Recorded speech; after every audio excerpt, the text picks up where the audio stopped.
ఒక కుటుంబంలో ఉన్న అత్తాకోడలు తరచుగా గొడవ పడుతూ ఉండేవారు. ఆ గొడవలతో విసిగిపోయిన కోడలు ఒకరోజు వైద్యుడి వద్దకు వెళ్లి, నా అత్త మళ్ళీ ఎప్పటికీ నోరు తెరవకుండా ఉండాలి, ఏదైనా మంచి మందుంటే ఇవ్వమని ఆ వైద్యుడిని అడిగింది. అప్పుడు వైద్యుడు, సరే, నేను నీకు ఒక ప్రత్యేకమైన ఔషధం ఇస్తాను. దాన్ని ప్రతిరోజు నీ అత్తకు తినిపిస్తే ఆ ఔషధం వల్ల ఆమె 6 నెలల్లో చనిపోతుంది. కానీ నువ్వు ఒక పని చెయ్యాలి. ఆమెకు మంచి మంచి వంటకాలు తయారు చేసి వాటిలో ఈ ఔషధాన్ని కలిపి ఇవ్వాలి. అంతేకాదు, ఈ సమయంలో నువ్వు నీ అత్తతో చాలా మంచిగా ప్రవర్తించాలి. అప్పుడే ఈ మందు పనిచేస్తుందని చెప్పాడు.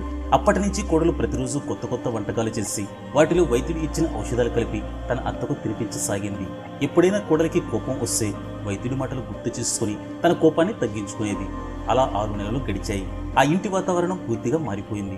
అత్త కోడళ్ల మధ్య ప్రేమ పెరిగింది. నా అత్త చనిపోతే నేను ఎలా జీవిస్తాను, ఆమెలో నాకిప్పుడు నా తల్లి కనిపిస్తుంది అనుకుంటూ భయంతో తిరిగి వైద్యుడి వద్దకు వెళ్ళి, దయచేసి ఏదైనా మార్గం ఆలోచించండి.